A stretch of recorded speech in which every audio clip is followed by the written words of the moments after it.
tomado el tiempo de venir a escuchar esta ponencia. Esto es otra cosa. Problema de autoridad. Voy a tratar en los minutos que me han dado generosamente presentarles un razonamiento en varias etapas sobre la autoridad. Primero quisiera recordarles de dónde viene la problemática de la autoridad para un sociólogo en los tiempos modernos, y después analizar concretamente las formas muy precisas que explican por qué la autoridad se ha convertido en un problema mayor en la experiencia docente y cuáles son las estrategias de respuesta posibles desde los actores sociales, pero también desde la construcción institucional. Para responder un poco a la pregunta, a la inquietud que le ha puesto Horacio, de cómo se puede pensar individual y colectivamente el problema de la gestión de la autoridad. Antes de empezar, por supuesto, agradecer a la invitación de esta universidad. Para mí, biográficamente, no es cualquier intervención más. Hace 25 años que no regresaba a Córdoba, y supongo que si no era porque no conocía a Horacio hasta hace unos días, jamás habría aceptado el challenge que significa para alguien regresar 25 años después en su vida. Así que el hecho de que no nos conozcamos hasta hace las 48 horas ha sido la razón principal, una de las razones principales por que estoy aquí un día ante ustedes. La autoridad en la sociología, yo creo que se podría decir casi en la filosofía política, nace de una inquietud propia a los tiempos modernos. Hasta el siglo XIX, de alguna manera, existía la idea de que la autoridad era, entre comillas, natural. Es decir, se respetaban las autoridades, como se dice y se decía, porque se había hecho de esa manera desde siempre. La tradición era un argumento suficiente para acatar, obedecer las órdenes, las prescripciones de alguien que estaba en situación de autoridad. Con el advenimiento de la modernidad, pasa en esta imprecisión por momento, se pone en cuestión la herencia de los valores de la tradición. Y el ejercicio de la autoridad deja de ser, una vez más, entre comillas, natural. Se problematiza. Y aparece lo que de alguna manera muchos definen el gran escándalo de democracia moderna. ¿Por qué individuos iguales políticamente obedecen en el marco de un contrato de trabajo, de una relación pedagógica, de una relación con un médico, a otra persona? Es lo que algunos llaman el gran escándalo de los tiempos modernos, que hace que en el fundamento de la autoridad, y nunca lo olviden, será lo esencial que voy a decirles en la clase de hoy, existe un enigma. ¿Por qué se obedece a otra persona? ¿Por qué hay esta capacidad de persuasión, de influencia? ¿Por qué esta especie de mecanismo magnetismo que tiene la autoridad? ¿Por qué alguien en situación de poder, entre comillas, por qué están en este momento escuchando con cierto interés relativo las cosas que habló ahora hace un momento, con muy escaso interés lo que yo les cuento ahora? Esto hace el enigma de la autoridad, es decir, este increíble mecanismo extraño que hace que en la vida social las respetemos roles sociales porque les prestamos ciertos mecanismos necesarios para el funcionamiento de la vida social. Les cuento esto porque la historia y el problema de la autoridad nacen de esta realidad. Y en la sociología hay un autor, es el único autor al cual hay referencia de manera académica en la conferencia de hoy, es Max Weber, un gran sociólogo alemán que entre finales del siglo XIX y comienzo del siglo XX definió lo que aún hoy sigue siendo la manera en la cual la gran mayoría de sociólogos, incluso muchos filósofos políticos, siguen planteando el problema de la autoridad. Había una autoridad tradicional, dice Max Weber, donde se obedecía a alguien porque había el peso de las maneras de hacerlo desde tiempos inmemoriales. Esa forma de autoridad entra progresivamente en crisis en los tiempos modernos, dirá Weber, y aparecen dos grandes sustitutos. Esfuerzo un poco la lectura del texto de Weber. Por un lado, lo que él llamará la autoridad carismática, es decir, la autoridad va a basarse ya no más en el peso de la tradición, sino en elementos sobrenaturales, elementos de persuasión o capacidades de influencia sobredimensionadas de ciertos individuos. Es el carisma, es el talento personal, son rasgos de la personalidad, el magnetismo de ciertos sujetos que transmiten un ascendiente de autoridad. Y la segunda gran respuesta, además de es que la autoridad en los tiempos modernos se fundamenta en procedimientos racionales legales. Entendamos por estos mecanismos técnicos, pero también procedimientos legales. En esta tipología weberiana, espero que algunos de ustedes sean sensibles, hay un montón de fuentes posibles de la autoridad que no son evocadas.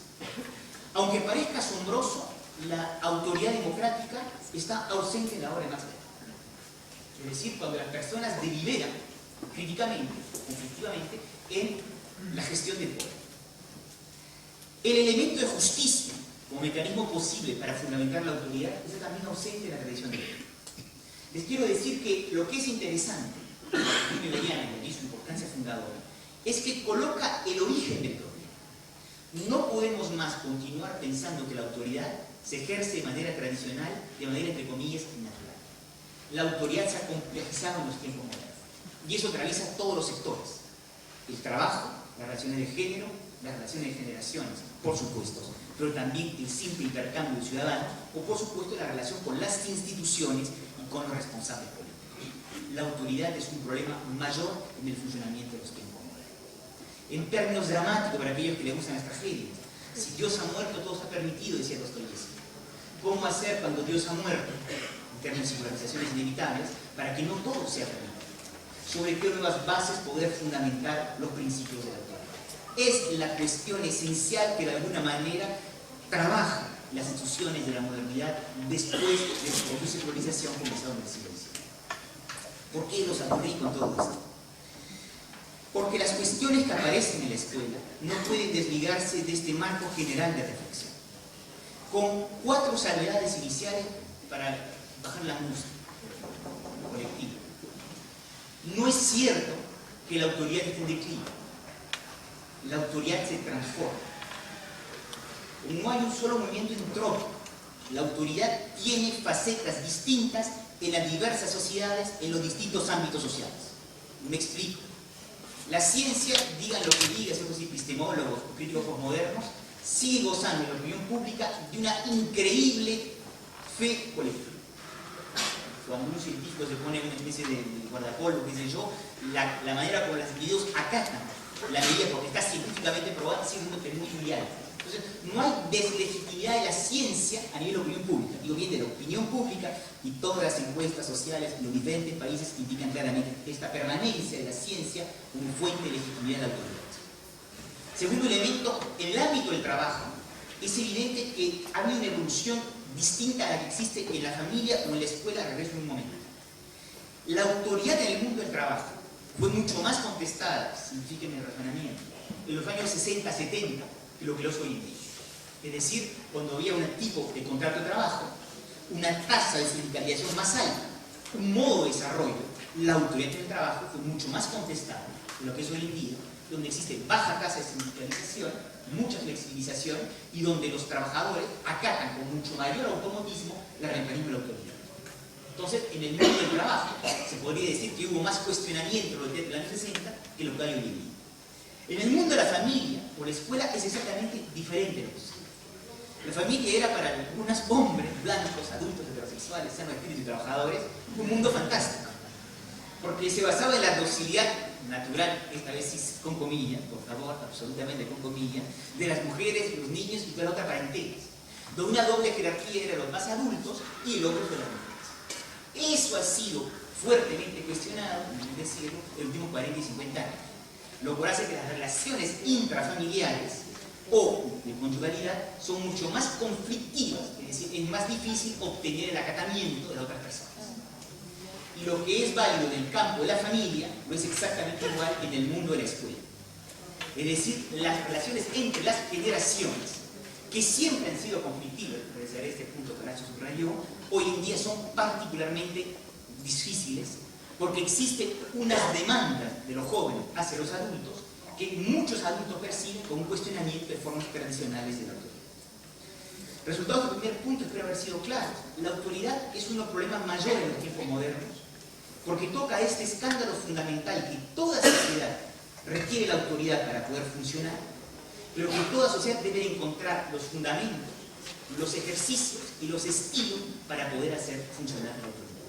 Y que en una sociedad, contrariamente a la imagen de un declive inevitable de la autoridad, existe una diversidad real muy grande de situaciones. Para aquellos que no comparten esta visión de la necesidad inevitable de la autoridad, en una novela de un compatriota de ustedes, gran novelista, pero esa novela es interesante, un aspecto. Decíamos Osvaldo Soriano. Tenía sus novelas, creo que se llama A sus pies vendió un león, no recuerdo bien. Cuenta un grupo de jóvenes políticos que quieren poner en cuestión de manera radical la autoridad de la sociedad. Y quieren eliminar lo que en ese grupo político se llamaba todo elemento de fascistización de la sociedad, todo elemento fascista. Entonces se les ocurre que los trenes no van más a indicar abiertamente qué dirección van a tomar. La gente sube en el tren y colectivamente se decide hacia dónde se dirige el tren. El simple hecho de evocar la anécdota les da cuenta de la inevitable necesidad para el funcionamiento de la vida social de principios de autoridad. Pero al mismo tiempo, la inevitable capacidad de una sociedad como la nuestra de poder poner en cuestión todas las formas no deliberativas por las cuales se ejerce la autoridad. Llego a la escuela. ¿Qué sucede con este problema de la autoridad del ámbito escolar? Voy a tratar de presentar 3 fuentes masivas de la dificultad de autoridad de los docentes, mostrando cada vez su razonamiento y después, por razones de comunicación pedagógica, estructurar un incidente tipo y tratar de ver qué se puede hacer desde los actores y desde las instituciones. Antes de darles 3 ejemplos, una salvedad que es esencial. Sé que entre ustedes y alumnos son docentes.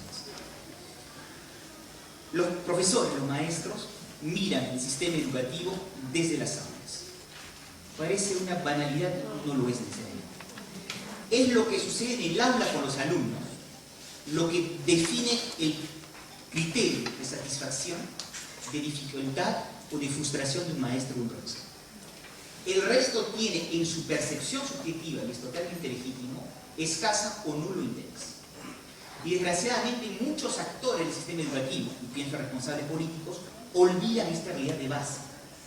La satisfacción y el juicio del docente está basado casi exclusivamente, para no decir solamente, en la manera como se viven las relaciones de autoridad en las clases.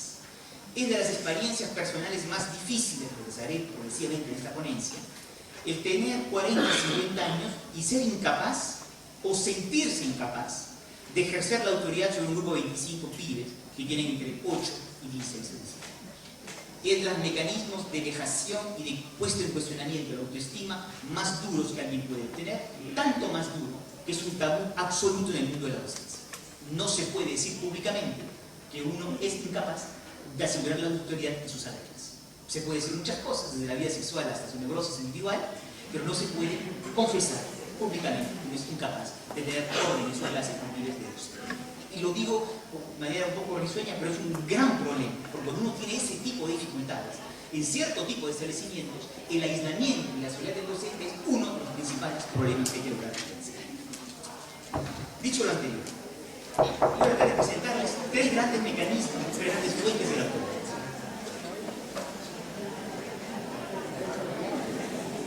Primera fuente de cuestionamiento de la autoridad es lo que se puede llamar el debilitamiento institucional de la escuela o del rol docente. Antes de describir lo que me parece está sucediendo en las aulas, una pequeña recapitulación histórica para hacer récord las palabras de Horacio. Siempre ha sido difícil hacer la autoridad en las aulas. Siempre. Y siempre ha sido difícil en realidad imponer la autoridad de los adultos hacia las jóvenes generaciones.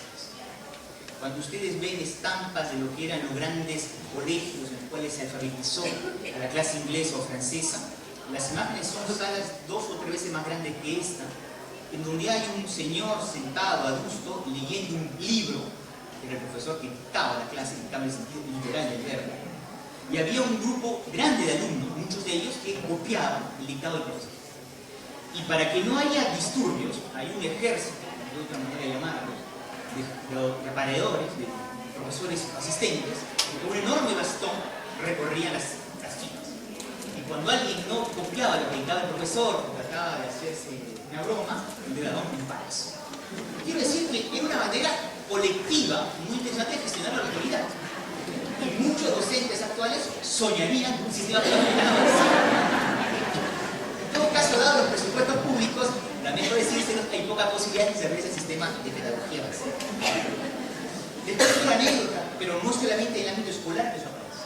En el caso francés, no conozco equivalente en América Latina, ni nada después existe en Argentina. había cuando un padre de familia tenía dificultades para educar a su hijo, escribía al prefecto de la policía, se llamaba la letra del cayó, la carta del calabozo, y le pedía al prefecto que encierre un calabozo a su hijo en unas meses. El hijo iba a la casa de su padre, al calabozo, durante 2 meses, 3 meses, y después regresaba. Quiero decirles que el problema de la división parental, la dificultad de los padres de educar a sus hijos, no es un problema nuevo. Lo que ha cambiado, qué suerte, qué buena noticia, es que los mecanismos coactivos se han civilizado. Y por lo tanto, ejercer la autoridad de las nuevas generaciones es algo más difícil de lo que fue en el pasado. Algunos no están creyendo. En la primera década del siglo XX, un maestro de escuela primaria en Italia fue evaluado por un inspector de la. Y además de decir que tenía pocas dotes pedagógicas, el último informe de este maestro de escuela primaria fue indicar, cito textualmente en memoria, porque un inspector, el docente adolece manifiestamente de autoridad.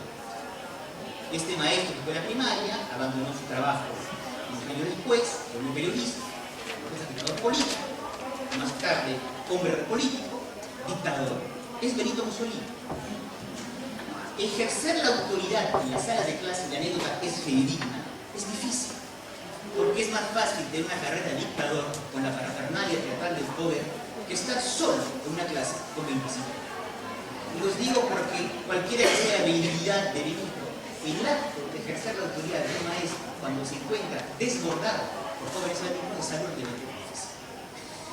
Les cuento la anécdota de Mussolini porque en las clases, cuando un maestro, un profesor entra, se produce esa ecuación enigmática de la autoridad,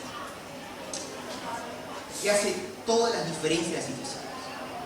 Cuando algún docente entra en algunas aulas de clase, en ciertos establecimientos, se produce lo que, gracias a Horacio, introdujo la sesión que yo tengo hoy en este momento. Es decir, hay un cierto silencio que permite hablar.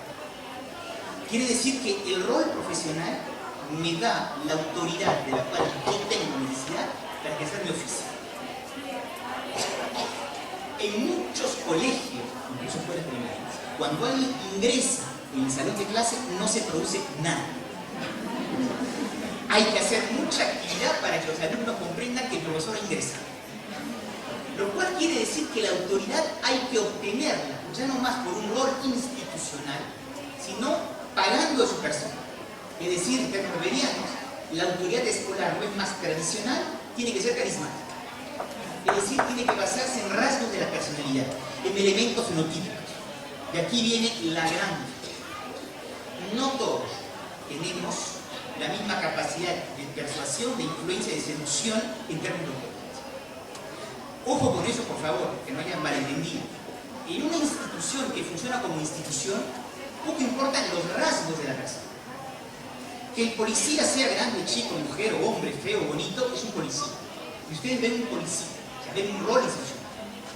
Cuando yo ingreso a la universidad, hablábamos ayer, a veces en el anfiteatro, con más de 500 alumnos, yo acá me pregunto si va a funcionar una vez más el enigma de la autoridad. Y a mi gran sorpresa, de 10 años, se hace cierto silencio y logro dar algunos telegramas con el objetivo de pedagogía. Cuando uno ingresa a una sala de clase y el silencio no se hace automáticamente, hay que obtener la autorización. Es decir, hay que crear las condiciones de poder dictar la clase, porque esas condiciones no han sido inmediatamente dadas. Y aquí aparece la verdad. Es decir, no todos tienen las mismas habilidades personales para producir las condiciones pedagógicas cuando no han sido inmediatamente otorgadas. Insisto, cuando no han sido inmediatamente otorgadas. ¿Cuál es el incidente tipo que este tipo de autoridad tiene? Es lo que se puede llamar, creo yo, que algunos analistas han llamado, los incidentes en la puerta de la casa. Entre aquellos que quieren entrar cuando no tienen que entrar y los que quieren salir cuando no deben salir de la casa. Es decir, la forma escolar no se sostiene y la autoridad del docente está constantemente puesta en cuestión. Y hay muy lindos estudios que muestran como un número muy importante de incidentes escolares se cruzan en esa frontera. En ese no man's land donde el profesor tiene aún que imponer la autoridad y de una manera no logra más. ¿Qué hacer frente a este tipo de incidentes escolares? ¿Qué hacer frente a este tipo de fuentes de la autoridad? Cada vez habrá igual desde los actores, desde las instituciones. Desde los actores es evidente que cada cual, pero los docentes que están en esta sala deben hacer lo que los actores de ellos mismos. Cada cual tiene que buscar buscar su estilo pedagógico. Es decir, la forma en la cual el ejercicio de la autoridad coincide con su personalidad. Algunos utilizan el humor, otros la complicidad, otros un sentimiento medio autoritario, vertical.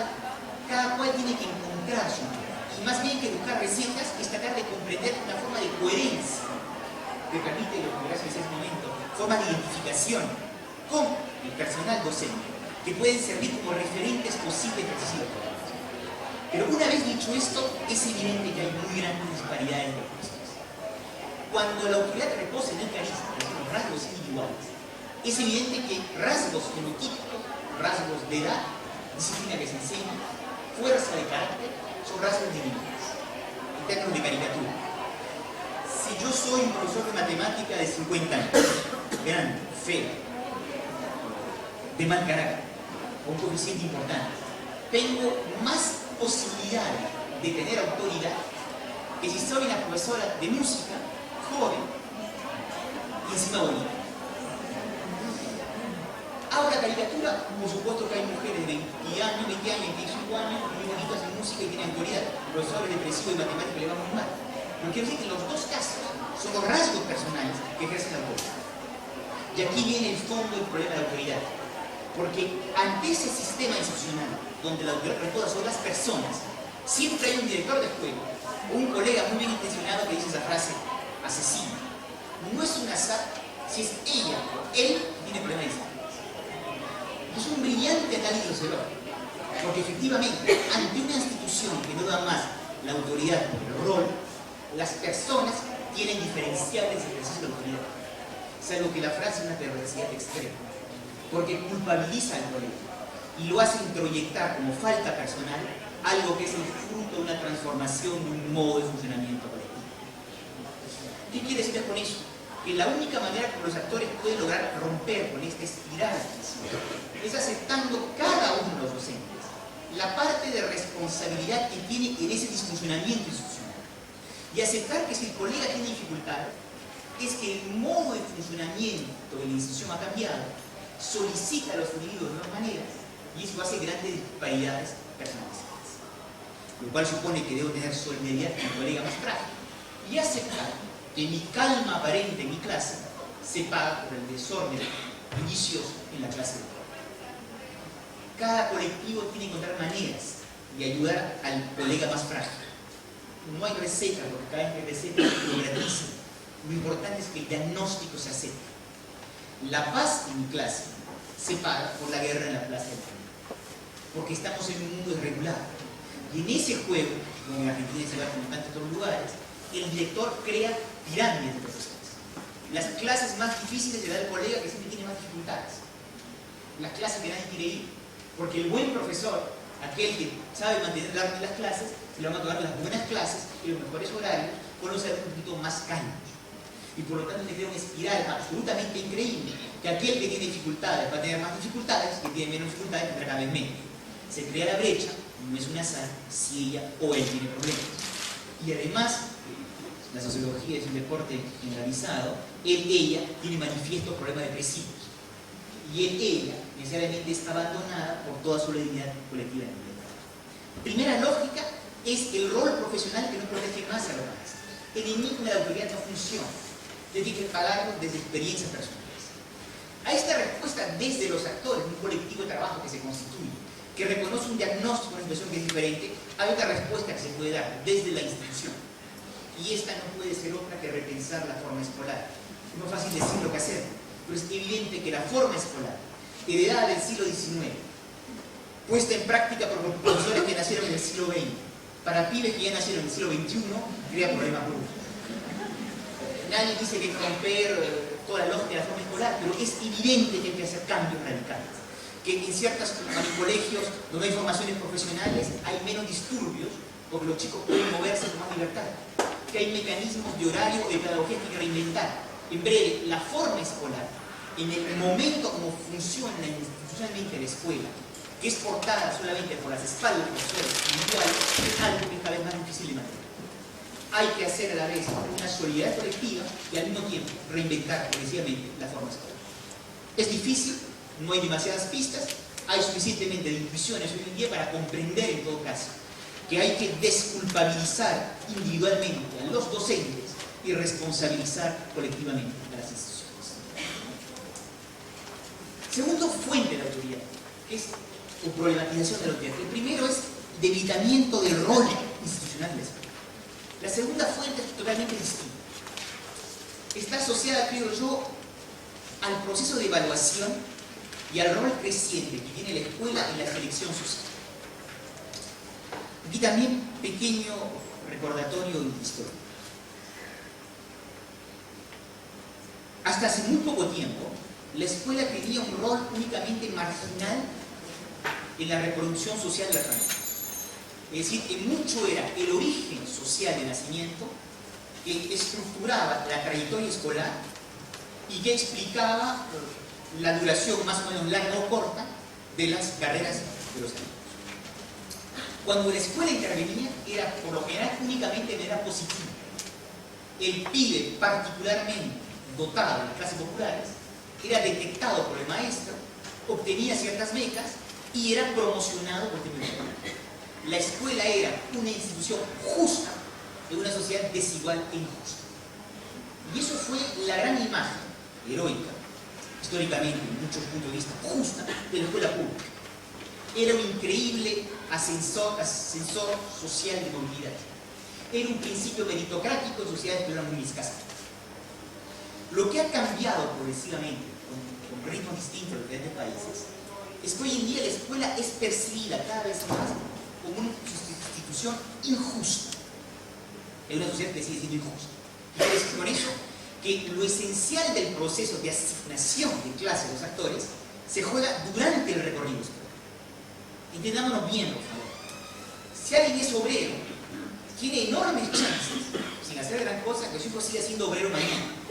Empleado, terciario, baja, eso no ha cambiado estadísticamente.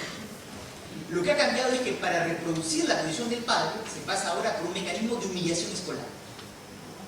Las clases trabajadoras de mañana son aquellos que han fracasado en la escuela. Y eso es mecanismo nuevo, o que han abandonado precozmente la escuela. Y entonces es la trayectoria escolar durante la cual se juega este proceso tenebroso de asignación de clase.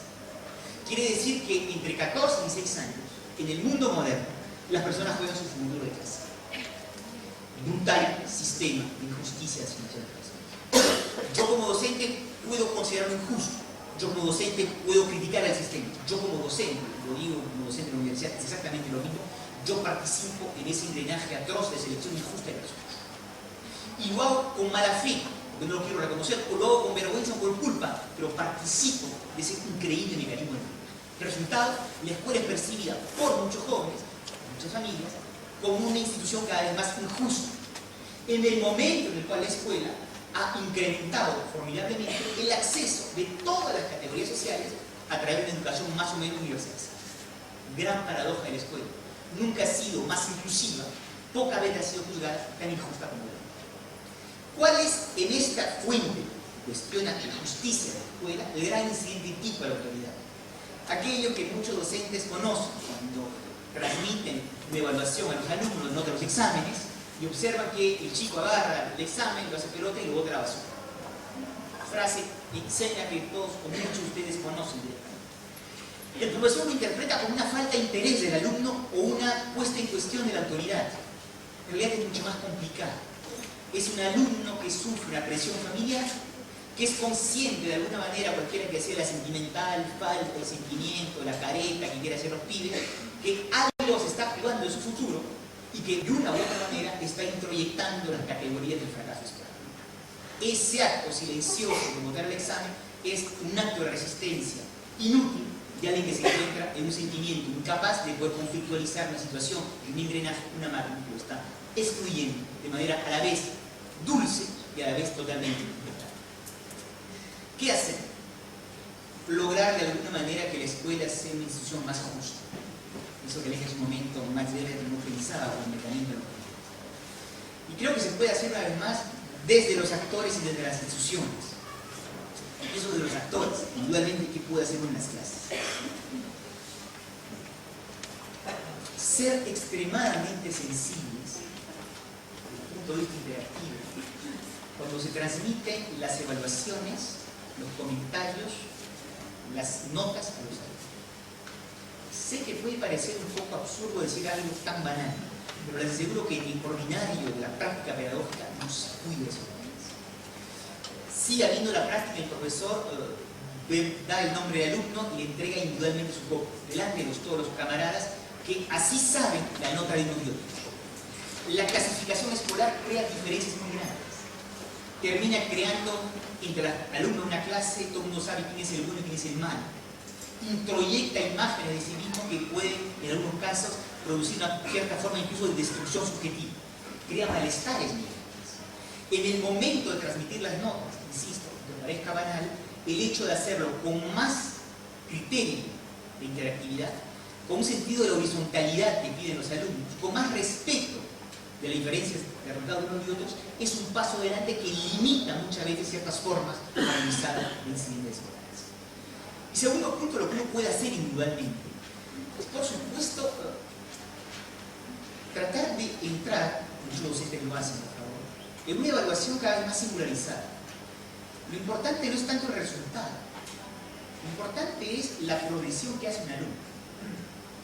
A tal punto que en realidad lo que se mide es menos si ha dado el buen o mal resultado, sino la progresión. Y esto les puede parecer extraño, les puede parecer demagógico, pero en el origen, el sentido del ejercicio escolar no era ni la competencia ni la selección de los alumnos. Eran ejercicios difíciles que suponían una implicación subjetiva, porque formaban el carácter. Ha habido un desvirtuamiento del ejercicio escolar en función de la competencia y la selección social. Pero el sentido original del ejercicio en la escuela era poner a un alumno delante de ciertas dificultades para que, pudiendo resolverlas individualmente, forme su carácter y sus habilidades. Es simplemente regresar al origen primero del sentido profundo de lo que era la evaluación escolar, que no era una máquina de selección social para comparar unos con otros, era una máquina de sentido de la forma personal. Y va, por supuesto, este punto coincide con una demanda de democracia de los pibes de hoy en día. Eso que dicen, a trabajo igual, nota igual. Parece justo, es falso en la escuela. Hay gente que trabaja mucho y tiene buenos resultados. Hay gente que no trabaja poco o nada y tiene buenos resultados. Incluso porque es trampa, no importa. Pero eso crea grandes desigualdades. Y por lo tanto un profesor no puede decir al alumno, después que ha trabajado mucho, trabaja más. Porque es lo único que se le puede llegar a decir, pero uno sabe que es mentira. A menos que uno ponga alguna evaluación al esfuerzo personal, esa frase, trabaja más Pablo, trabaja más María para dar resultados, es una hipocresía. Y por supuesto, en el mundo de la instantaneidad en el cual vivimos, es impensable que un maestro, un profesor que un alumno, Pablo es un bruto, deja de trabajar en matemáticas, pierdes el tiempo. Pero lo que sí es importante es que el sistema educativo, el docente, logre valorizar el esfuerzo personal. Lo digo de manera más brutal para que entiendan bien. En el caso francés, existen políticas públicas de reparación, se le llama, para alumnos que tienen dificultades en matemáticas o en francés.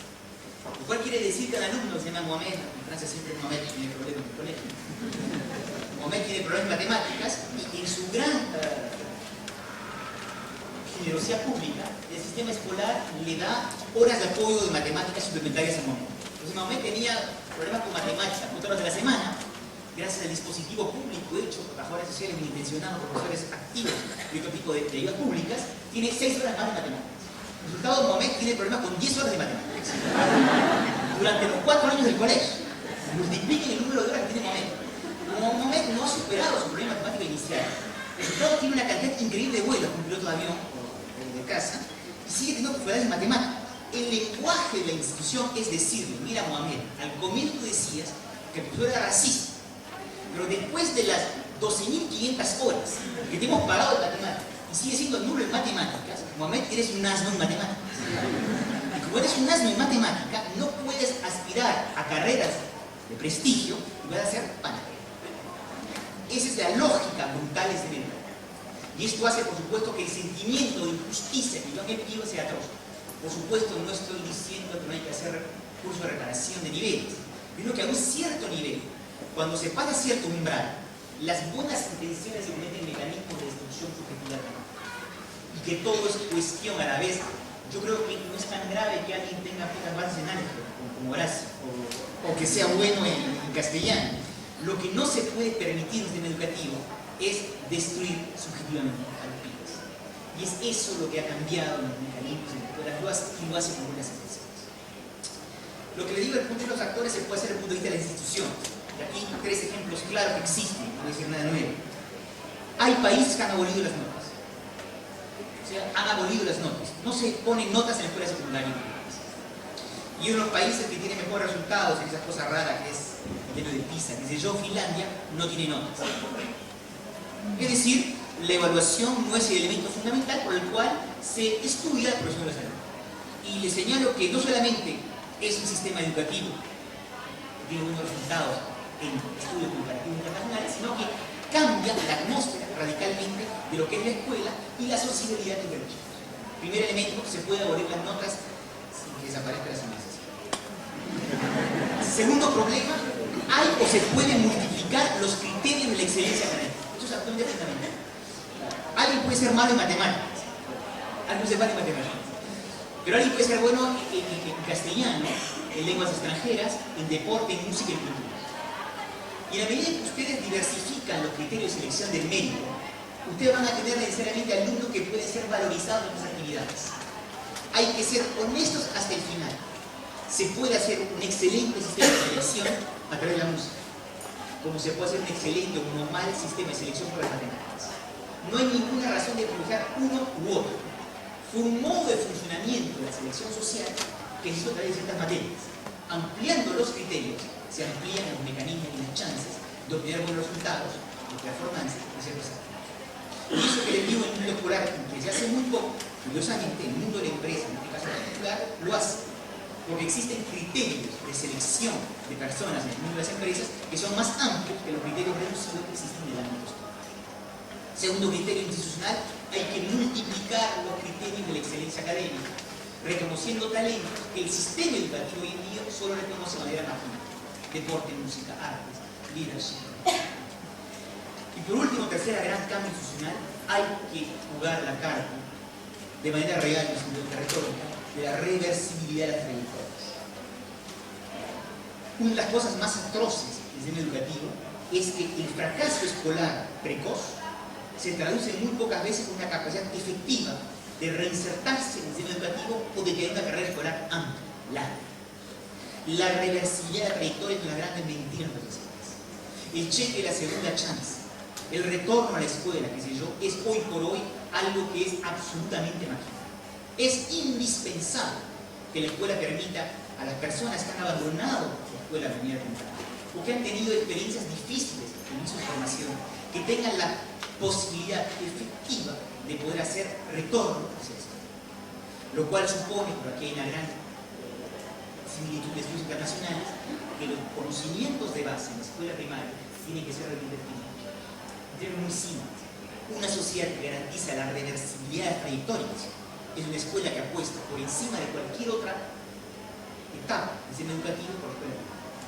Sin la adquisición de los conocimientos de base en la escuela primaria no hay reversibilidad de trayectorias. Y eso hace una sociedad más injusta que puede existir. Uno puede exportarlo todo, casi todo en la modernidad, menos lo irreversible. Y es la irreversibilidad del fracaso escolar que es uno de los grandes sentimientos de justicia. Y que un Estado que gaste tal cantidad de dinero en la educación, con personas con tan buena intención como son los docentes, en un sistema educativo que en el fondo trata de recuperar los fracasos iniciales, no logra hacerlo, es uno de los grandes impases de justicia de nuestras sociedades. Tercer y último diagnóstico de la problemática. La primera es la institución que no protege, la segunda es la selección social que hace una institución injusta. La tercera fuente es distinta. Está asociada a los cambios de poder entre las generaciones. También siempre las viejas generaciones han tenido el temor de las nuevas generaciones. Hay instituciones en Mesopotamia haciendo eso. Son los nuevos. Lo que ha cambiado es que el poder entre generaciones se distribuye hoy de manera distinta. Los adultos, digamos, pásenme la expresión para ir rápido, globalmente conservan el poder social y sobre todo el poder económico. Protegemos nuestros puestos laborales y nuestras producciones sociales. Sí, hay salidas precoces del mercado de trabajo en cierta edad, pero globalmente el poder económico sigue permaneciendo plasmado en los adultos. El poder cultural ha conocido una formidable transformación. La juventud asociada a las industrias culturales, de la cultura juvenil de masas, se ha convertido en una cultura increíblemente legítima, incluso dominante, mayoritaria en el mundo. Y eso produce una desestabilización inimaginable en la escuela. Es decir, que los pibes viven hoy una cultura que es profundamente legítima frente a la cultura escolar.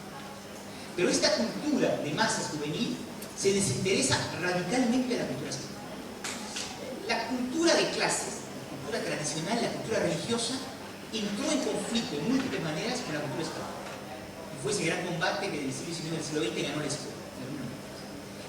El conflicto cultural hoy en día es más difícil, más sordo, porque no aparece tanto que nada. Hay una escuela que se sitiada culturalmente por la cultura juvenil, sus códigos, sus mecanismos vehiculizados por la tecnología, la información y la comunicación. Existe una cultura juvenil que se desinteresa radicalmente de eso. Y esto es una increíble ecuación que hace que el conflicto generacional sea tan difícil. Porque, insisto, la cultura juvenil de masas, producida por la industria cultural, en los sectores más del punto de la economía moderna, ha triunfado contra los códigos escolares. American Pie ganó contra la escuela argentina. O sea, una cierta forma de vulgaridad adolescente. Si ustedes van a ese tipo de películas, vayan a ver, sobre todo en la sección de cine popular, es una experiencia absolutamente deliciosa para un sociólogo, porque todo lo que en la escuela y en la familia se dice a los chicos que no hay que hacer, la industria del cinema les dice que hay que hacer. Y como es una gran industria del cinema, es una cosa de terror lo que se produce, porque es un contramensaje con una fuerte legitimidad. Resultado del triunfo de American Pie, los profesores tienen el sentimiento que los códigos morales que transmiten, los principios éticos, se encuentran completamente desfasados con lo que son las aspiraciones de los jóvenes, que hoy en más poseen una profunda legitimidad. ¿Cuál es el gran incidente tipo en el cual esta sociedad cultural entra en roce con la escuela? Son los conflictos que tienen que ver con los juicios desfasados, desde el punto de vista de los alumnos, que los profesores se permiten sobre su persona, por lo que ellos son. Un maquillaje demasiado apoyado, una falda demasiado corta, cabellos demasiado largos, demasiado sucios, o dientes que no han sido lavados. Todo eso le parece comentarios absolutamente desplazados e inaceptables para los alumnos. Es decir, para ellos, en la lógica de la sociabilidad juvenil, existe una reciprocidad. Si el profesor puede permitirse un comentario sobre mi falda, yo mañana le puedo decir cuáles son sus pantalones. Por supuesto, cuando él tiene 40 años y ya de un tipo de 12 años le da un comentario sobre cómo está vestido o vestida, es algo inaceptable en términos de autoridad. Pero es un principio fundador de la autoridad o del ejercicio de reciprocidad en la cultura.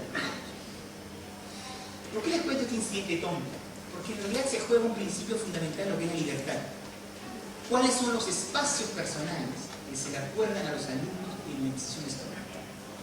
Es que revisar el maletín, el bolso, la mochila de un alumno es permitido o no. Es que hacer un comentario sobre su persona es algo admitido o no en la institución escolar. Todas estas cosas que son muchas veces poco debatidas forman lo esencial de los roces que desde la sociedad juvenil los pibes resienten frente al cuerpo docente. ¿Qué hacer? Desde los alumnos, desde la institución, desde los profesores, perdón, desde la institución. Creo que en primer punto, los docentes tienen que ser realmente sensibles que el poder entre las generaciones se transforma.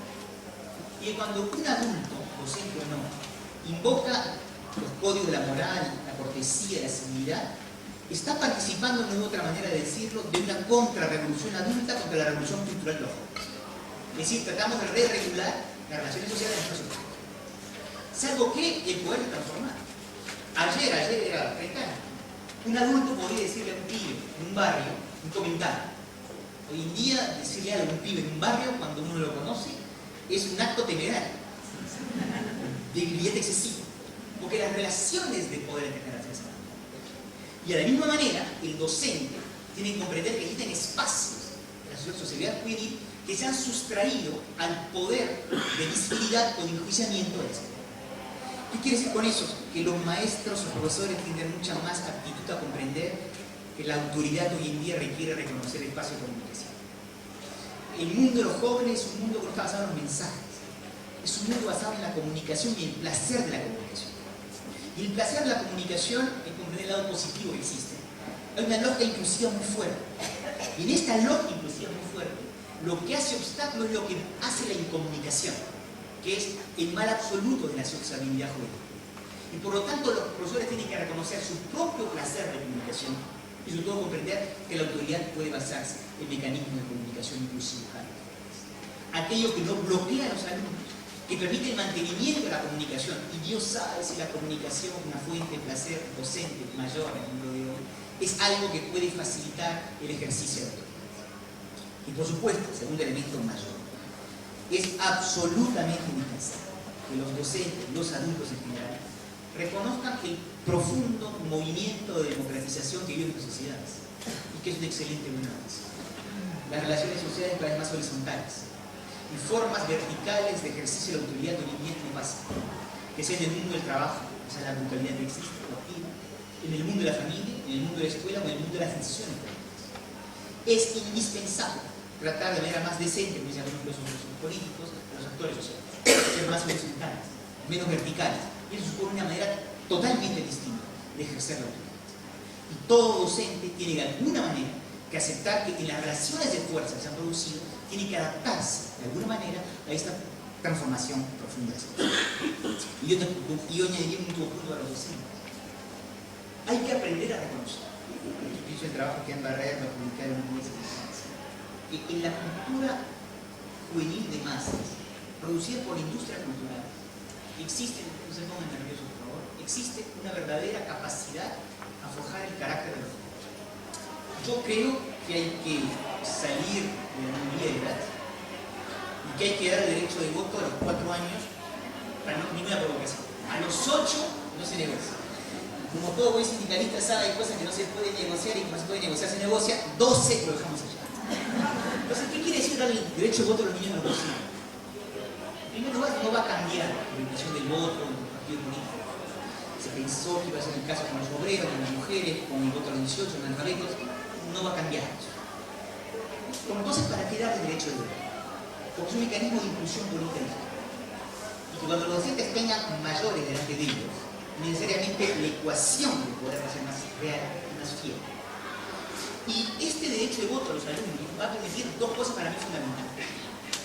La primera es que globalmente las sociedades están envejeciendo. Envejecer quiere decir no un voto por la derecha, un voto conservador, de izquierda o de derecha, un voto conservador. Y la transición demográfica que ha tenido lugar en América Latina en 2025 es un problema para este continente. Y si no queremos que el cuerpo electoral envejezca y se haga más conservador, va a ser absolutamente indispensable darle mayor peso en el cuerpo electoral. La idea ahora es muy simple, pero bueno, vamos a ver cómo resulta. Si podemos hacer preguntas, si podemos hacer reflexiones, si podemos plantear situaciones. ¿Sí? Hay mucha gente que trabaja en el nivel educativo y que de alguna manera tiene para plantear. Hay apuestas que se hacen en las escuelas, que muchos conocemos, apuestas muy interesantes, que van algunas en la línea de sentido que planteó Danilo, las cuales algunos de ustedes están participando en ellas. También se pueden plantear propuestas, ¿sí? La idea es que podamos avanzar en el diagnóstico que plantea Danilo y plantear también nuestras posibilidades. ¿Sí?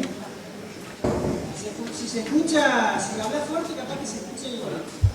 Hola, quería saber cómo relacionarían estos 3 diagnósticos que vos planteaste en relación a la autoridad con la noción de debilitamiento de los sistemas normativos y debilitamiento de los sistemas de sanciones, tanto en el ámbito escolar como en el ámbito social en general.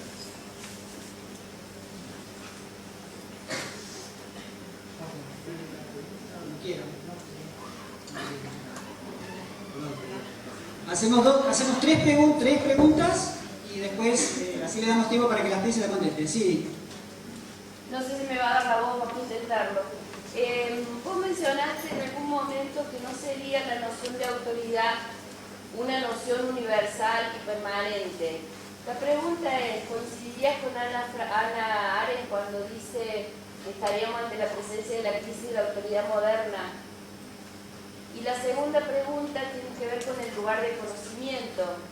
Planteaste que destacaste el valor que tiene y el peso que tiene las cuestiones personales, características personales de los docentes en el proceso de construcción de autoridad.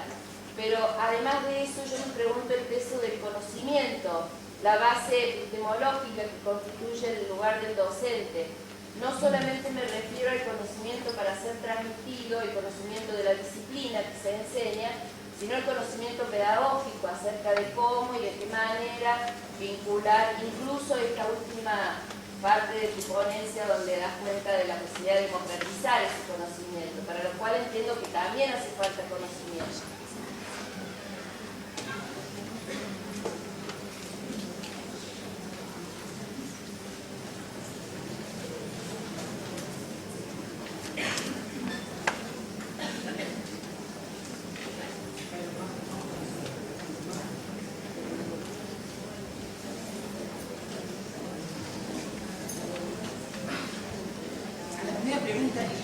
Es la primera parte de lo que tengo que decirle, que por cuestiones de tiempo quise ir muy rápido.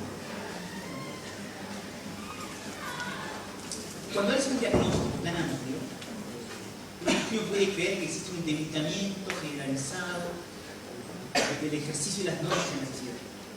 Uno puede defender. Puedes encontrar elementos, indicadores del ámbito social, educativo, que van en esa dirección. Pero tú también puedes pensar que en realidad en la vida social lo esencial del tiempo aplicamos normas y respetamos obligaciones morales. Y que desde ese punto de vista la idea de un simple debilitamiento normativo en la modernidad es un diagnóstico demasiado trágico que no hace justicia a la evidencia empírica que uno puede observar. Tenemos un caso muy simple aquí. Hay una imagen que dice que los individuos no respetan más acuerdos entre ellos y que sobre todo las obligaciones morales se han debilitado mucho en el ámbito familiar. Hay una situación test fabulosa, que es cuando el cónyuge cae gravemente enfermo. Gravemente enfermo. Racionalmente en esas situaciones, las personas deberían desdecirse de todo compromiso moral y abandonar al cónyuge enfermo. Sobre todo si es una enfermedad crónica, costosa, que muchas veces tiene un diagnóstico vital comprometido. En la casi totalidad de los casos, hombres o mujeres, en este caso los hombres de su realidad, rara vez los hombres se comportan como hombres, las personas no abandonan al cónyuge. Lo que quiere decir que a una imagen muy dramática de una sociedad donde no se respetan, se limitaron los morales, existe una fuerza normativa muy grande. Estamos en la Facultad de Psicología, la cantidad de buenos neuróticos que siguen fabricados por la familia. La culpa, la norma sigue siendo estructural de las sociedades. La mayor parte del tiempo no hacemos cálculos racionales, pero aplicamos normas. Entonces, cuidado con el diagnóstico. Yo entiendo lo que quiere decir. Sí, ha habido una transformación generalizada que hace que la autoridad sea más difícil de ejercer. Pero no es tan seguro, en el fondo, que los criterios de la normatividad de hoy en día sean debilitados. Lo digo de esta manera. Salman Rushdie, que es un gran escritor índigo de lengua inglesa, escribió un libro muy importante, Los versos satánicos, del año 86.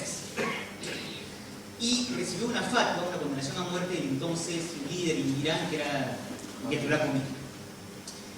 Salman Rushdie, con muchos hombres que tienen éxito a los 50 años, se había vuelto a casar por la cuarta vez con una mujer más joven, muchas veces.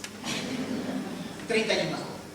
¿Y qué sucedió? ¿Qué hizo la esposa de Salman Rushdie cuando la fatwa cayó y Salman Rushdie cambiaba de cama todas las noches, protegido por después de la guerra? ¿Se quedó con él o no se quedó con él? No se quedó con él.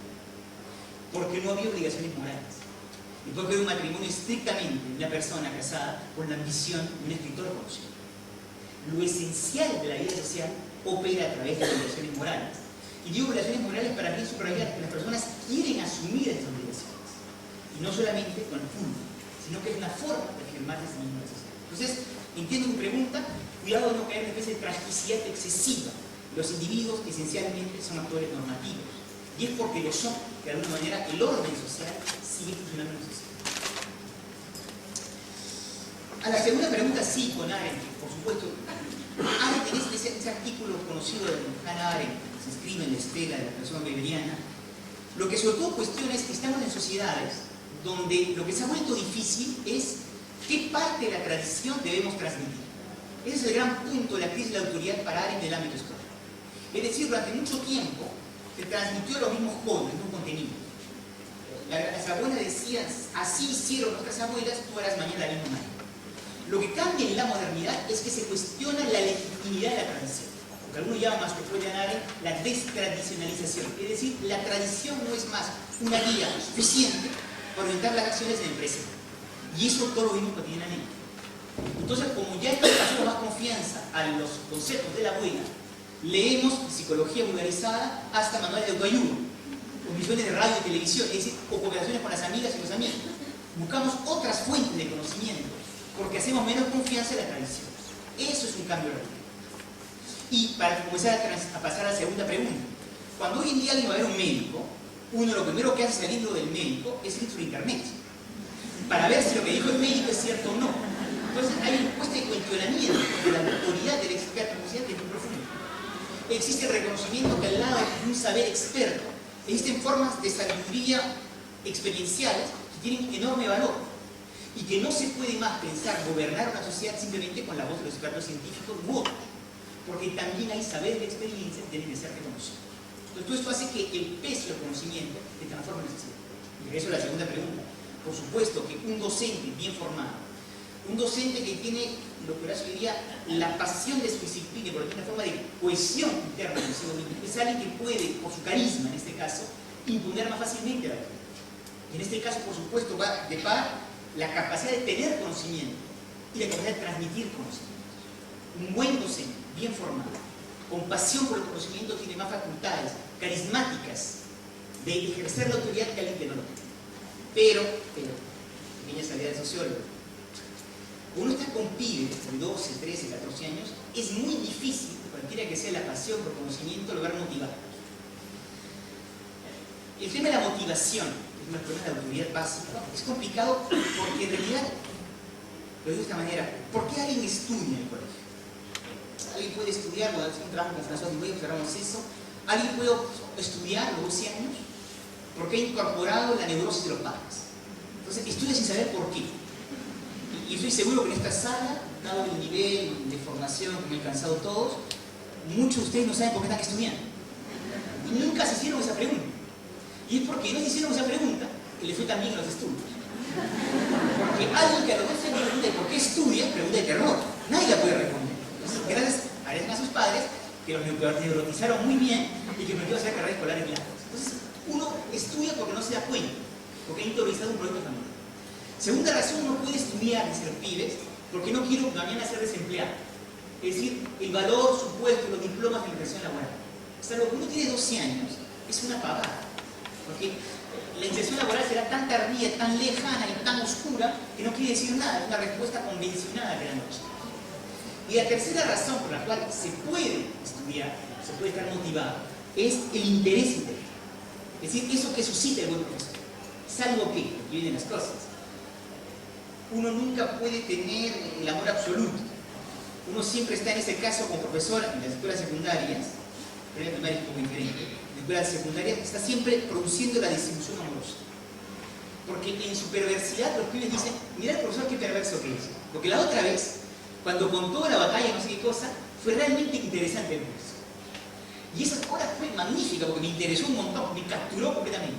Pero después de ese curso, suele hacer cosas realmente lindas. Y entonces el docente entra en una especie de ciclotimia que se mueve con la motivación adolescente.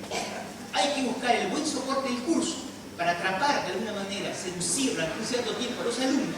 Y cuando no se logra el buen soporte y la seducción, lo que sucede es necesariamente la desilusión amorosa. Y todos sabemos que es difícil sobrevivir a una desilusión amorosa.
Quería saber su opinión con respecto a la aplicación de sanciones disciplinarias en el comportamiento de los chicos.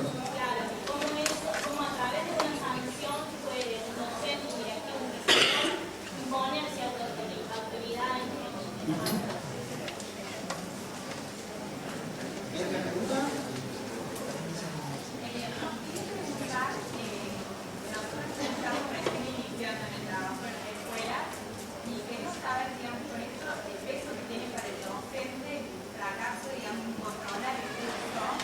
¿Cómo se puede trabajar eso? Por ejemplo, cuando uno propone una estrategia de modificación, ellos tienen ya la idea de que ellos han hecho tanto y no se ha podido que uno tampoco va a poder, digamos, hacer una modificación.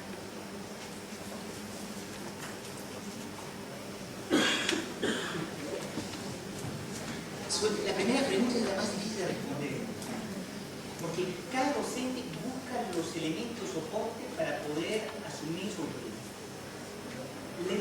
La nota es un formidable mecanismo de control social en la clase. De allí que cuando se habla de abolir las notas o de bajar la presión educativa, los profesores entienden que detrás de eso hay un riesgo de pérdida creciente de la autoridad. Entonces es un punto sensible de discusión profesional. En el caso de las amonestaciones, una vez más, todos se pueden enumbrar. Ustedes conocen el cómic de Roque Dalton, que había una cantidad de crímenes que tenían 1003 años de cárcel. Es igual a la amonestación. Si en un momento dado usted comienza a amonestar a alguien y no reacciona el alumno, el engranaje es algo que puede terminar desvirtuando el sistema mismo de sanciones. Hay otros mecanismos de negociación de la autoridad en ciertos ámbitos que pueden ser más efectivos. Por ejemplo, una cosa que es obvia. En el juego de desafío entre un docente y un alumno, el coro, o sea, la clase, juega un rol de regulación muy importante. Y el comportamiento de un alumno es diferente delante de los camaradas de clase que fuera los camaradas de clase. Entonces, el poder separar al alumno de la situación de clase y hablarle fuera de la presencia del coro da posibilidades de negociación de autoridad que son más efectivas. Una vez más, como les quiero decir, las respuestas individuales, por importantes o inteligentes que sean, no pueden resolver un problema que es colectivo institucional. Estamos acostumbrados cada vez más a dar, yo me la cara en ese momento, respuestas individuales a problemas colectivos. Yo entiendo que en la clase, además, el odio que hay entre colegas, los centros educativos, hace que uno nunca crea que el colega puede ser un aliado y que yo prefiera buscar salidas personales. Las encontraré más o menos, pero la verdadera transformación de ese problema es buscar una transformación institucional. Salvo que la desconfianza institucional que tenemos todos nosotros hace que preferamos constantemente una salida que es más o menos jugando nuestras amenazas. Pero la respuesta de fondo es: todo depende de un umbral. Si a un cierto nivel de umbral funciona la sanción, o que no, actualmente, cuando pasa cierto umbral, son totalmente contraproductivas porque deslegitimas durablemente la institución. Tanto más que en los colegios, ustedes saben también como yo, hay ciertos profesores que, entre comillas, abusan de la amonestación, porque en la sociedad en la cual se encuentran, es el único recurso que les queda. Y mientras más usan ellos de la amonestación, más se discreditan con respecto al cual director y los otros colegas. Y la espiral perversa del umbral sobrepasado concierne tanto a los alumnos como a los profesores. Entonces la amonestación es la tentación de una. La otra pregunta sobre la cuestión de la gestión de clase.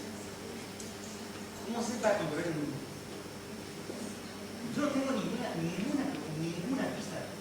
Yo voy a decir dos razones. La primera son experiencias personales.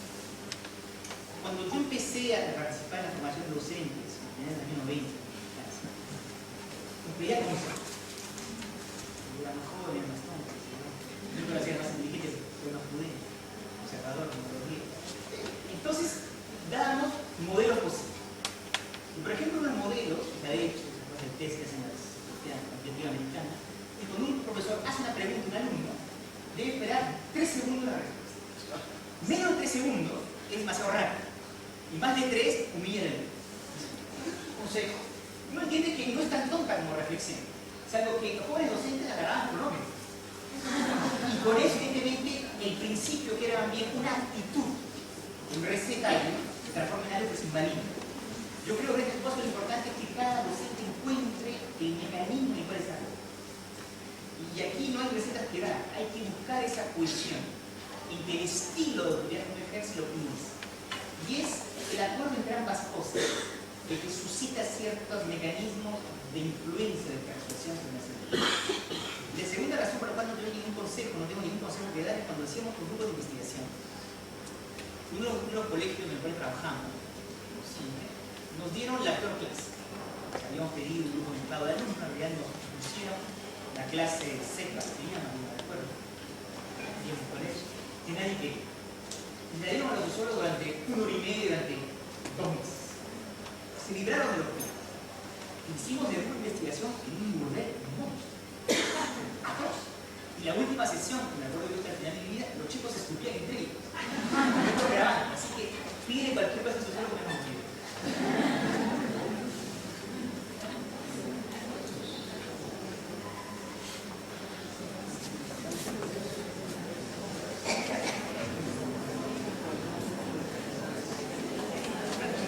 Dos preguntas escritas y respondo.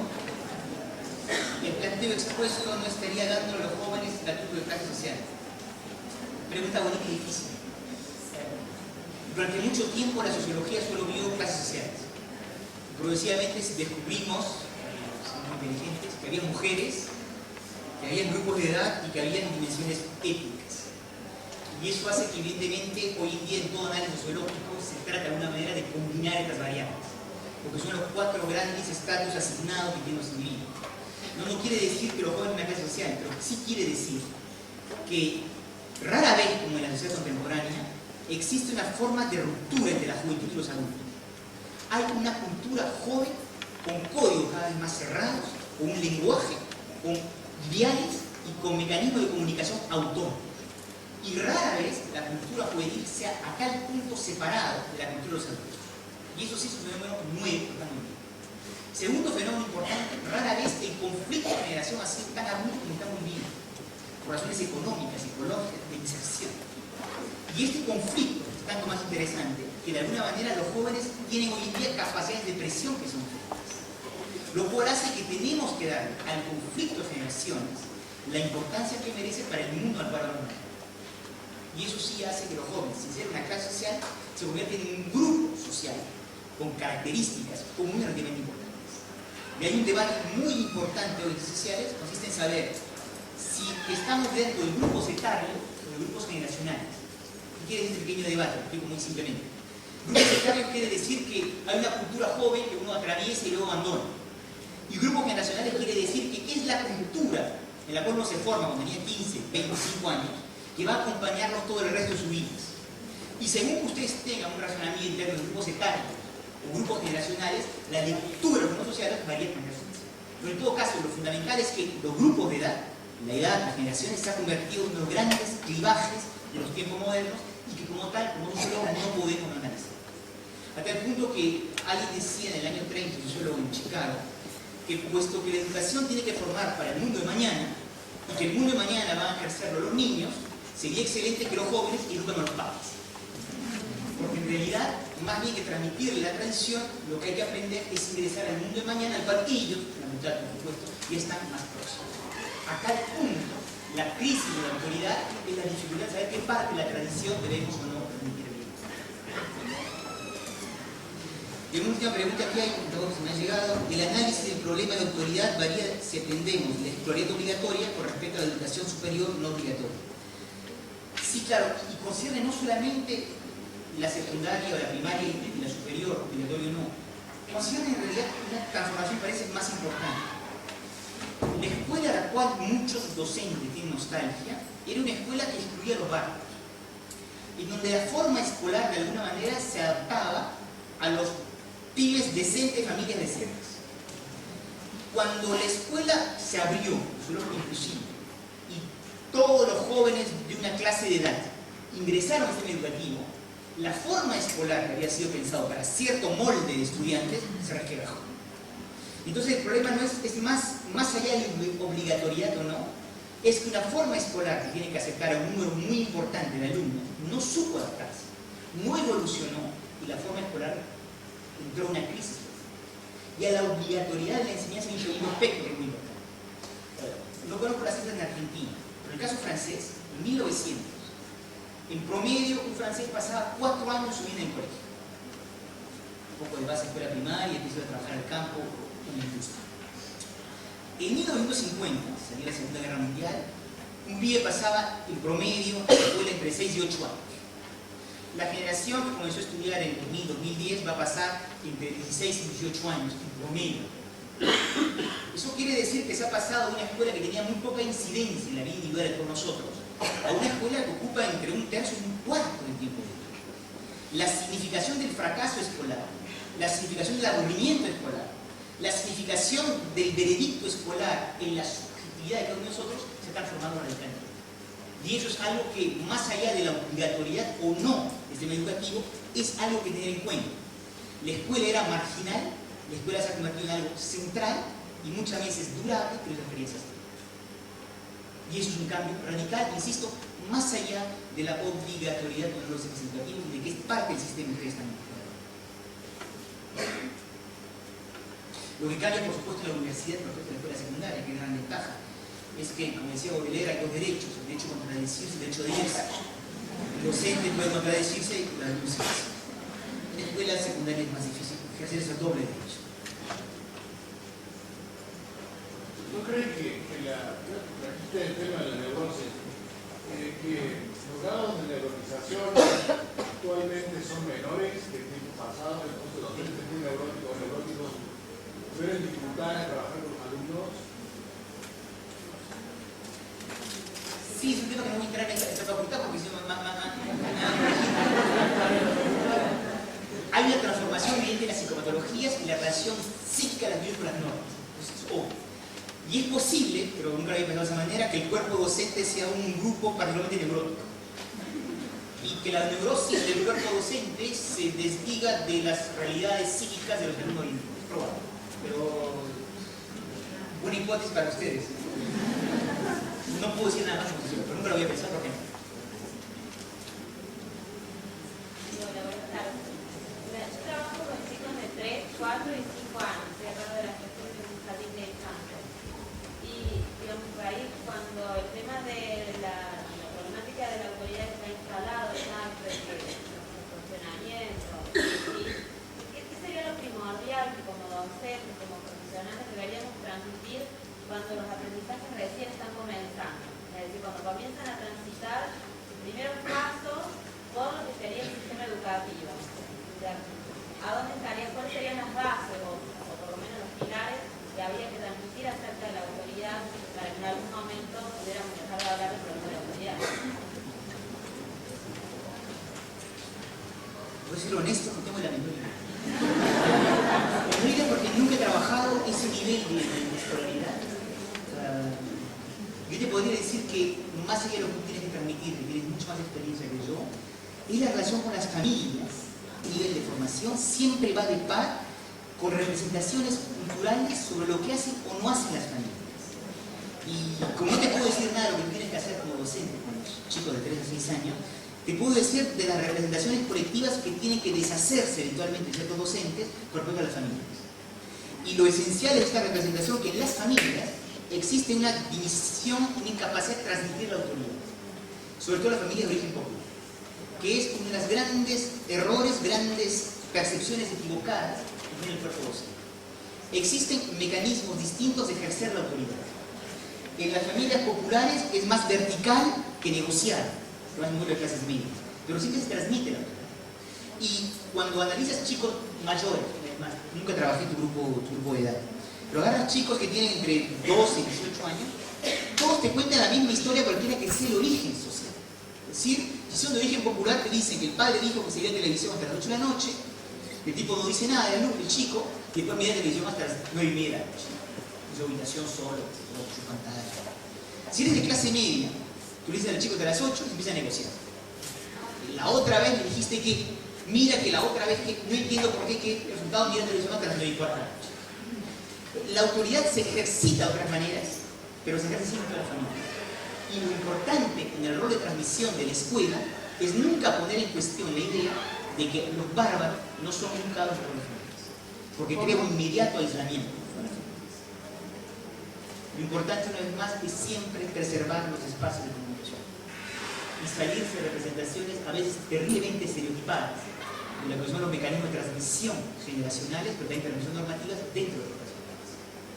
Pero, si no, sobre el fondo del problema no tenemos ninguna competencia profesional. Yo quería hacer una pregunta. Yo trabajo en una organización social con niños que trabajamos de la educación popular. Y es un espacio que trata de ser radicalmente diferente a la escuela. Digamos, no es obligatorio, los chicos no quieren. Pero en algunos momentos nos pasa que algunos niños reproducen las lógicas de autoridad que traen de otros espacios y de hecho nos demandan a veces a los que somos maestros, entre comillas, de la experiencia, que tengamos un rol más parecido al que ellos ya conocen el ejercicio de la autoridad. Entonces yo me preguntaba, si bien este espacio no es un equivalente de la escuela, ¿cuánto de lo que la escuela puede transformar termina teniendo efecto o no en función de que hay todo un contexto en el cual las relaciones de autoridad son otras? Entonces a veces, por lo menos a mí la sensación que me da que desde algunos espacios educativos intentamos generar otra cosa, pero nos terminamos encontrando con chicos que a veces están acostumbrados y que nos demandan las relaciones de autoridad que conocen. Entonces, ¿cuánto puede realmente la escuela modificar de esa dinámica social? Con respecto a eso, tengo un ejemplo clarísimo de una escuela privada, algo que contó mi hija de un alumno que se mandó una macana en el aula y la maestra lo reprende y diciéndole que va a llamar a los padres. Y el alumno, ¿qué hace? Se levanta y dice: mi papá lo único que hace acá es pagarte el sueldo. Se levantó, pegó un portazo y dijo: a mí no me vas a retar, a mí me reta es mi papá. Pegó un portazo y se fue.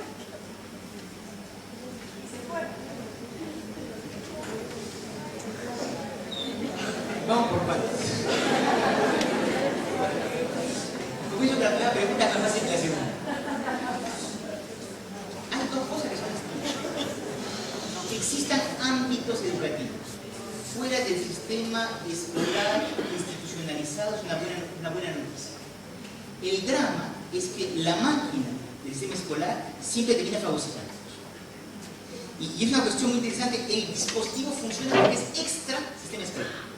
Y la tentación de la máquina es siempre terminar, ya que funcionó también, fagocitando. Entonces, lo que es curioso es que el sistema educativo no termina de entender que el éxito de ese tipo de dispositivos depende menos de una virtud intrínseca que el hecho de que está fuera o mera paralela. Y que la tentación de anexarlo hace inmediatamente que fracase el experiencia. Esa es la primera gran lección, creo yo, experiencia material, experiencias hechas, que como una experiencia piloto experimental, cuando es anexada, se vuelve algo burocrático, completamente pierde de sustancia. La segunda cosa es más profunda, creo que dices y que señalas. El ejercicio de la autoridad, en todo caso, en la fase de la infancia y la adolescencia, requiere mecanismos de autoridad, en el sentido fuerte del término. Incluso para poder desacatarla o ponerla en cuestión. Y una de las cosas que hoy en día se sabe de la experiencia de escuelas totalmente alternativas, donde se ponía en cuestión toda forma de transmisión de autoridad no negociada en la función vertical, es que eso transmite una fuerte ansiedad de los más jóvenes, que requiere de ciertos principios de autoridad. Y que esos principios de autoridad no quiere decir ser verticales o autoritarios, quiere decir tener la capacidad de dar elementos de construcción identitaria. Y que estos elementos de construcción identitaria, cuando no existen, se producen fenómenos muy bien estudiados por los sociólogos que se llama la dependencia desobediente. Es decir, el individuo trata a través de la desobediencia que hace reafirmar un principio de normas que no ha sido planteado en el verano.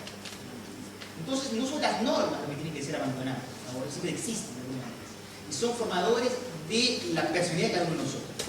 Es en el ejercicio de esas normas, de manera como las vas a lograr transmitir, imponer, negociar, que se juega lo esencial de la libertad. Pero lo peor es pensar que la universidad puede funcionar sin ejercicio de autoridad. Es una utopía completamente peligrosa, porque conlleva, yo le hice la anécdota tonta de la novela de Osvaldo Soriano, la autoridad se ejerce siempre en la sociedad, siempre, de una u otra manera, siempre se va a ejercer. Y los procedimientos que parecen los más horizontales, los más democráticos, los menos autoritarios, los menos verticales, muchas veces esconden en realidad mecanismos absolutamente perverso de la autoridad.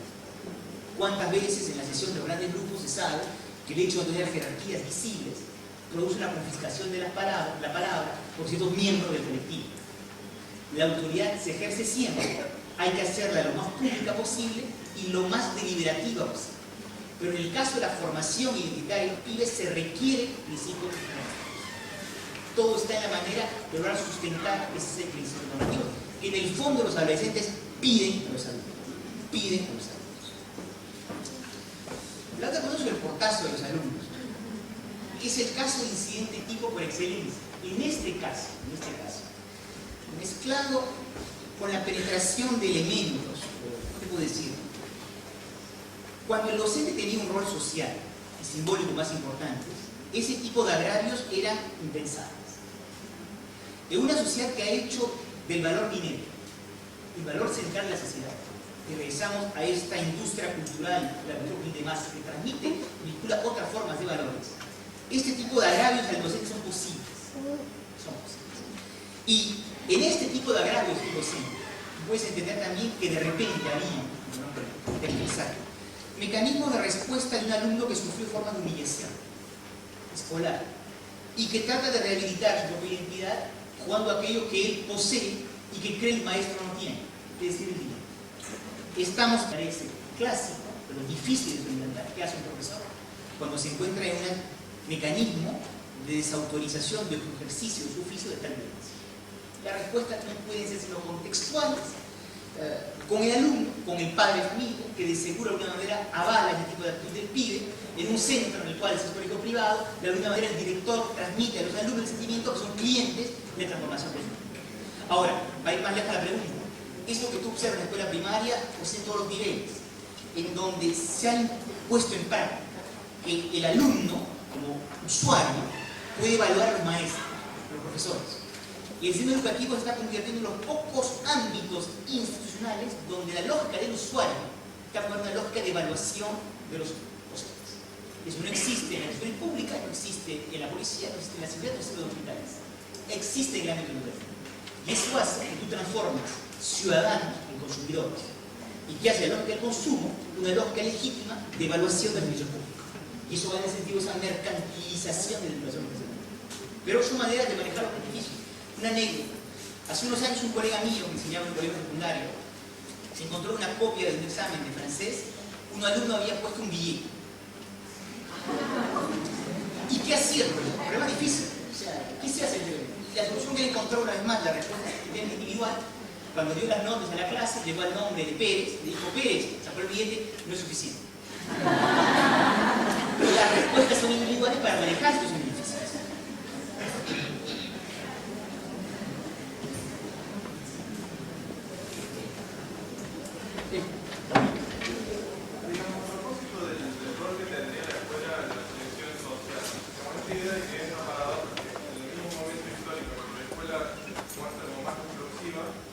También es cierto que en su trayecto que se juega en la selección y la asignación de la clase.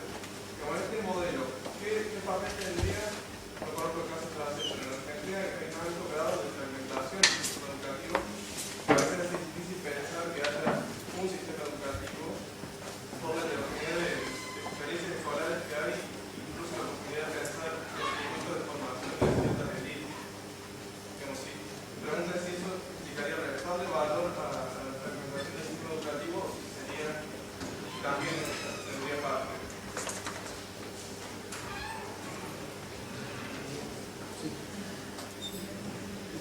¿Cómo cree que se relacionan los procesos políticos autoritarios en América Latina en la construcción de la autoridad de los agentes educativos en la actualidad?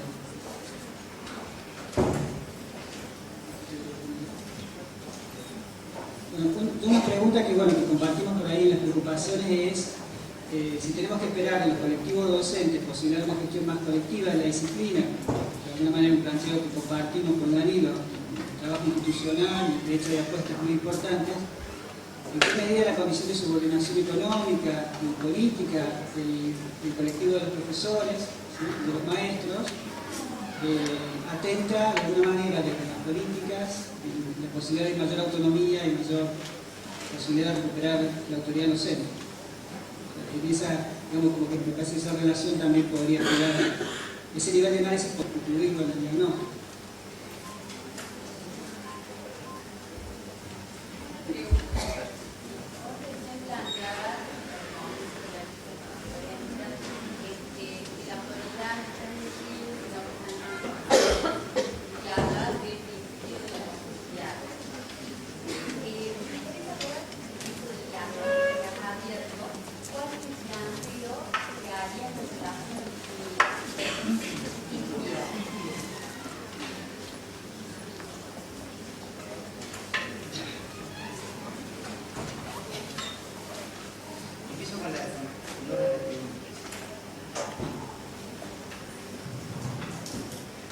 La respuesta a la primera pregunta es muy pesimista, porque a veces hay que ser pesimista porque la realidad social.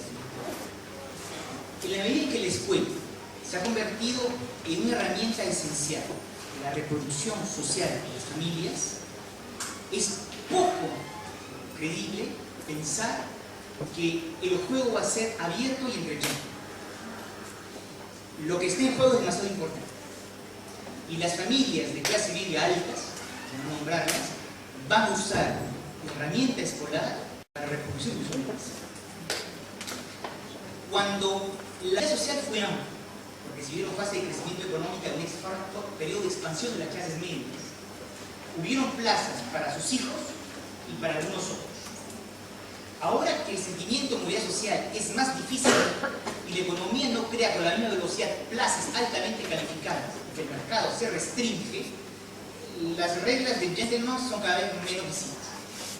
Y la escuela se utiliza como un sistema de red, a veces como un mercado negro, donde los códigos de funcionamiento y de creación son cada vez más opacos para muchos miembros de los campos políticos. Entonces sí, la fragmentación del sistema es inevitable, con una pugna entre lo privado y lo público, pero también de centros públicos y públicos, y también con formas muy diferentes de conocimiento del sistema, a lo cual se añade las diferenciales de redes que poseen diferentes grupos sociales. Así que la respuesta es necesariamente pesimista, en el sentido que pensar que la escuela por sí misma va a corregir desigualdades sociales. Si tú quieres hacer políticas sociales justas, tienes que atacarte necesariamente con una conclusión evidente de lo que educación hace 30 años, el origen primero de las desigualdades sociales, es decir, la desigualdad socioeconómica. Y uno observa que las sociedades más justas educativamente son las sociedades más justas social y económicamente, es decir, los países de Europa del Norte, en donde es la igualdad socioeconómica que se traduce en igualdad de todos académicos, y no la inversa. Ahora, si yo prolongo tu pregunta y añado algo que quisiera llegar a decir, tú no puedes, que es el gran error de estas políticas de izquierda o derecha en América Latina, tú no puedes garantizarle una educación de calidad a los más pobres, con políticas focales, si tú no haces políticas universales. Hay una ley sociológica universal, inevitablemente. Tú no puedes tener una ficción fresca y racional. No hay otra manera de tener servicios públicos de calidad, es decir, igualitarios, sin políticas universales. Cuesta más en apariencia y el resultado es más justo. Pero en el fondo, si el problema es la fragmentación y tras de eso las desigualdades sociales, la escuela no puede corregir aquello que las injusticias sociales producen por ejemplo. Y ese es el gran descubrimiento que nuestras sociedades han hecho desde 40 años, que apostaron a la escuela como mecanismo de ascensor social y que reconocieron los límites de la escuela en el reparto de las condiciones. La segunda pregunta es muy difícil sobre las políticas autoritarias en América Latina en relación con las clases.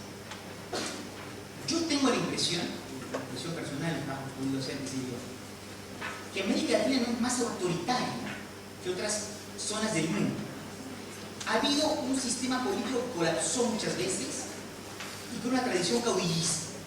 Pero bien vistas las cosas, la fuerza de la tradición democrática de las bases, de la participación, es tan fuerte en este continente que me parece injusto autotildarnos de sociedades autoritarias. Y cuando yo veo los últimos 20 años en América Latina, la gran buena noticia que hay en el continente es la formidable democratización de la sociedad. Han habido dos modernizaciones igualitarias en América Latina. La primera, la Argentina es evidente, que fue política, el modelo nacional popular de los años 40 y 50. Y la segunda ha sido de la modernización cultural en los años 80 y 90. En Argentina se propusieron las dos, otros países se dieron de manera distinta. Pero lo que ha cambiado en América Latina es la formidable demanda de horizontalización del lazo social en todas las categorías sociales. Yo he nacido en un país con una población andina muy importante. Es un país en donde las personas de origen popular no le sostenían la mirada a las personas del CUR. Dadas las transformaciones que ha habido en la sociedad peruana, hoy en día existe un trato inevitablemente más horizontal que en ciencia política. Y esa mirada que las personas de origen popular andino pueden sostener a alguien que era blanco en la costa, indica la profundidad del cambio social. Y lo que digo en términos étnicos lo puedo decir en términos de generaciones y en términos de relaciones internacionales. Pero también en relaciones laborales. Esta democratización que viene desde la sociedad civil y que no encuentra aún traducción en el campo político es de las mejores novedades que le ha pasado hoy en América. Somos más democráticos de lo que creemos y en el fondo grandes problemas sociales se producen por esta presión democratizadora creciente que están en todos los ámbitos. En la escuela es un ejemplo paradigmático de esta presión horizontal que ejercen los chicos hoy en día hacia formas heredadas del resto del mundo. Yo diría que el mundo de la pareja es un formidable campo de pugna democrática hoy en día. Porque la misma deseo de horizontalización se expresa en el ámbito no de la impunidad, sino de la impunidad. Sobre la cuestión de Horacio, sí, por supuesto, hay que integrar las situaciones de descoordinación, de dificultades económicas y otras en las cuales se encuentran los docentes, que hacen que el ejercicio de una autoridad colectiva es un espacio a ganar. Estaremos de acuerdo en eso. La autonomía nadie nunca se obtiene y se gana. Y que haya más o menos obstáculos para que nadie se entienda lo que traté de decir, hace simplemente la tarea más difícil, pero no más urgente.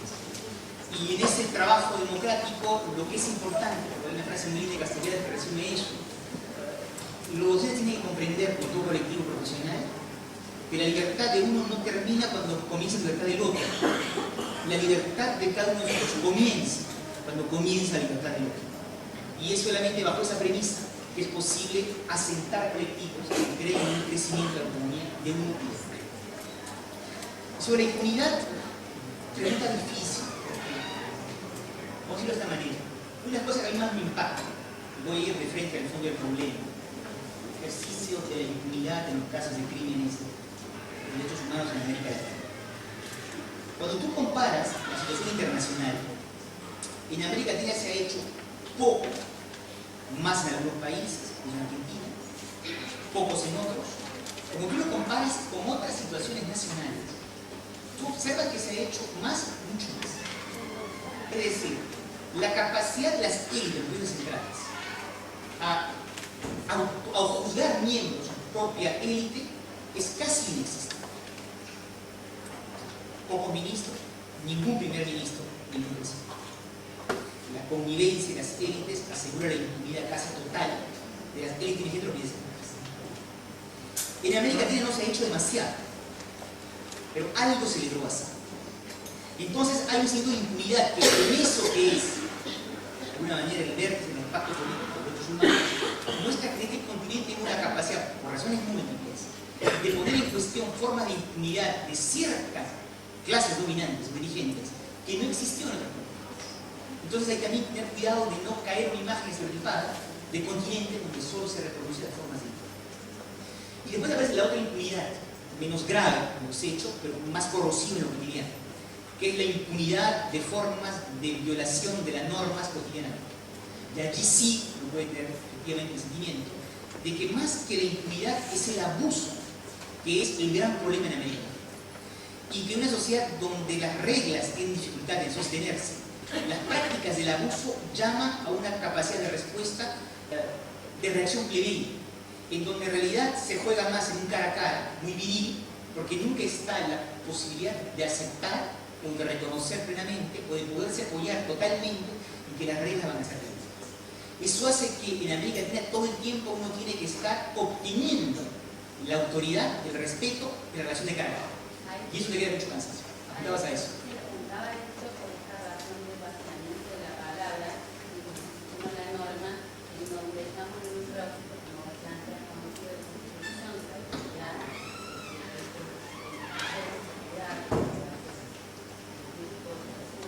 pero donde está en juego, digamos, en donde en este proceso identitario que hacemos identidad, por ejemplo, en nuestro país, está buscado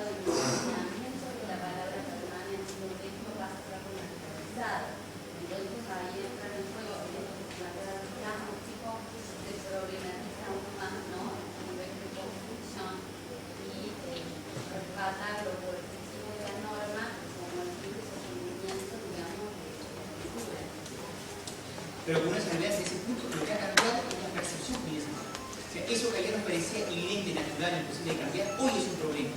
Porque una conciencia colectiva creciente, que una docente requiere reglas, normas, y que la impunidad colectiva frente al abuso de las normas tontas, la especie de transgresión inútil, es hoy en día juzgado cada vez de manera muy crítica en la ciudad de Cuba.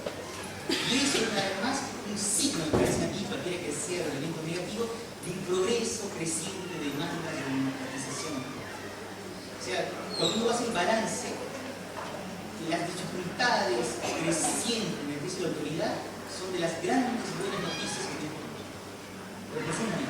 Y el sentimiento de que hay que salir de una forma de impunidad en la no aplicación de las normas es también los grandes progresos morales de los seres humanos. Es decir, colectivamente hoy día sabemos que un poco más sigue siendo el elogio del libro, de la proeza individual, y que tenemos que comprender que una institución solo, una sociedad solo se mantiene a través de la capacidad de respetar acuerdos sociales. Y eso es una gran novedad que se observa en todos los ámbitos.